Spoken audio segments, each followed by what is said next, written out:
100 gram கடலெண்ணெய், 100 gram கடலெண்ணெய், சும்மா ஒரு 2-3 பட்டை, கிராம்பு ஒரு 6 கிராம்பு, பூ மரடை பூ ஒரு 1, ஏலக்காய் ஒரு 4, பிரிஞ்சி இலை ஒரு 2-3 இலை, கொஞ்சம் சோம்பு எல்லாம் போட்டு நல்லா செவக்க வறுத்துக்கணும். செவக்க வணக்கணும். உடனே ஒரு 5 பச்சை மிளகா, பெரிய வெங்காயம் 2 வெங்காயம், பெருசாக 2 வெங்காயம், பல்லாரி வெங்காயம் 2 பெருசு நல்லா போட்டு நல்லா வதக்கணும்.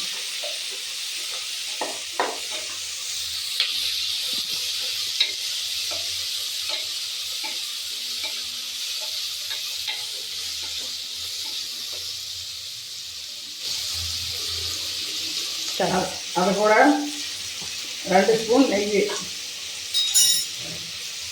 அது கூட 2 ஸ்பூனு நெய்,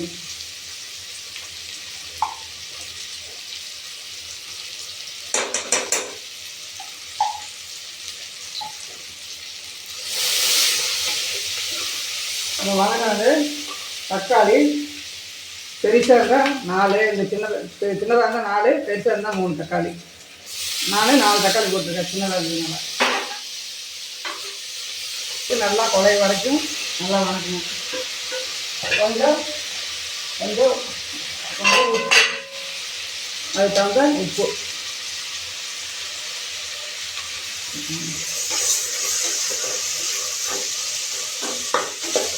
இது நல்லா வதங்கணும். தக்காளி நல்லா குழைய வதங்கணும்.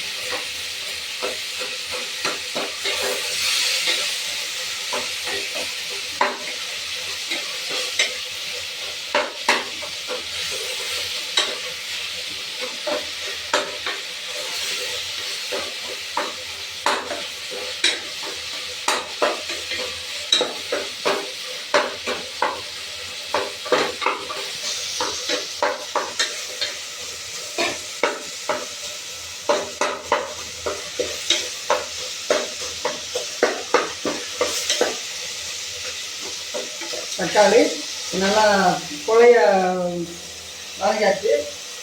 இப்போ இஞ்சி, பூண்டு, கொத்தமல்லி, புதினா ஆளை போட்டு அரைச்சி அதில் போட்டுக்கலாம்.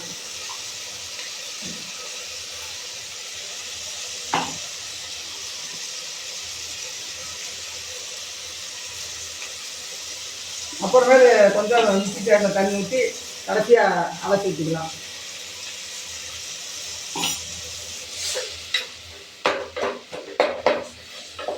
இது அப்படியே இந்த பச்சை வாசம் போக நல்லா வணங்கினோடனே அப்புறமேலு இன்னும் 1/2 கிலோ கறி நாட்டுக்கோழி நல்லா 2 லெக் பீஸ் ஒரு இது அதை போட்டு நல்லா வதங்கணும்.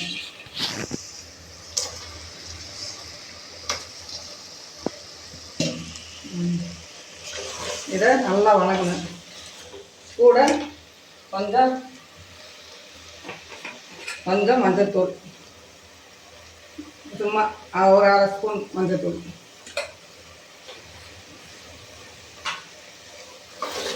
இதை நல்லா பச்சை வாசம் போக வரைக்கும் நல்லா வணங்கணும். கொஞ்சமாக ஒரு பிரியாணி மசாலா கொஞ்சம்,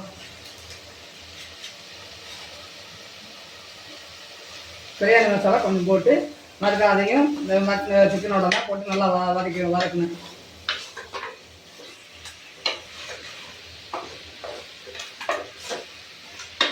அது வதங்குங்க. கொஞ்சம் வரமிளகாத்தூள், சும்மா கொஞ்சமாக ஒரு 1/2 ஸ்பூன் வரமிளகாத்தூள், ஸ்பூன் மட்டும் வரமிளகாத்தூள் உங்கள் காரத்துக்கு ஏற்றபடி நீங்கள் போட்டுக்கங்க.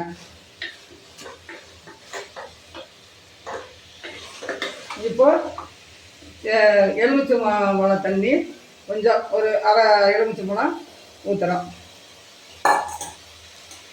அதோட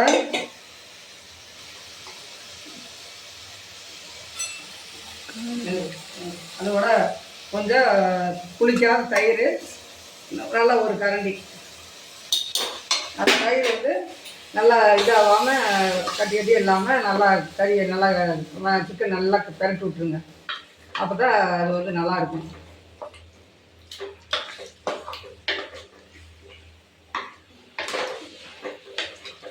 அடுப்பு ஐப்பு வரையும் வச்சு வணக்குங்க. அப்புறம் கொஞ்சம் பேரண்டு இது வந்தோடனே அப்புறம் ஸ்லோவாக வச்சுக்கலாம்.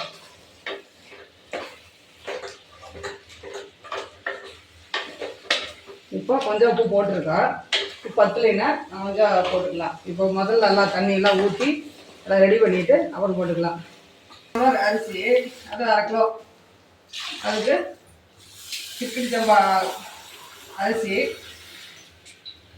1.5 டம்ளர். அதுக்கு இந்த சொம்பில் 3 டம்ளர் தண்ணி.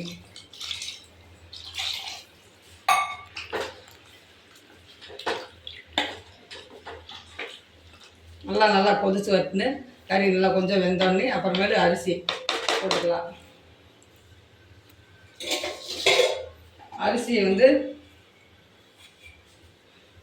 பிடிச்சி நல்லா சிக்கன் ஒரு கொதி வந்தோடனே இந்த அரிசி போட்டுக்கலாம்.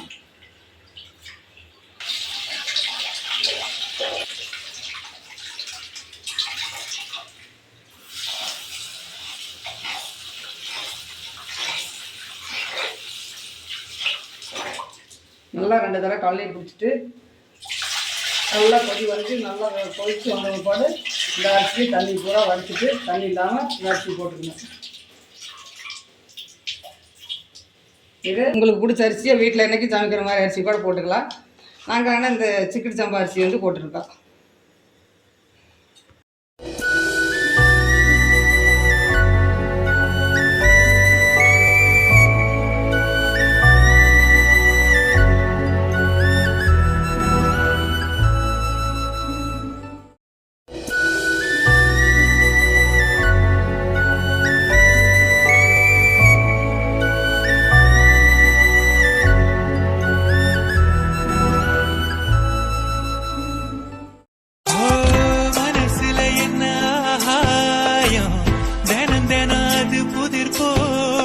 ரகசியத்தை யாரு அறிஞ்சா, அதிசயத்தை யாரு புரிஞ்சா.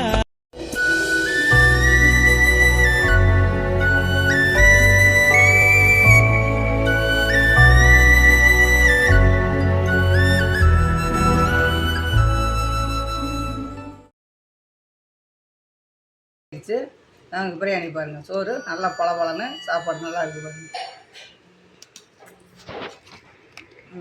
நம்ம போட்டு கிளறாமல் அப்படியே எடுத்து இது பண்ணணும் பாருங்கள். நாட்டுக்கோழி பிரியாணி சுவையாக இருக்கும். சார் நல்லா பளபளன்னு இருக்குது பாருங்கள்.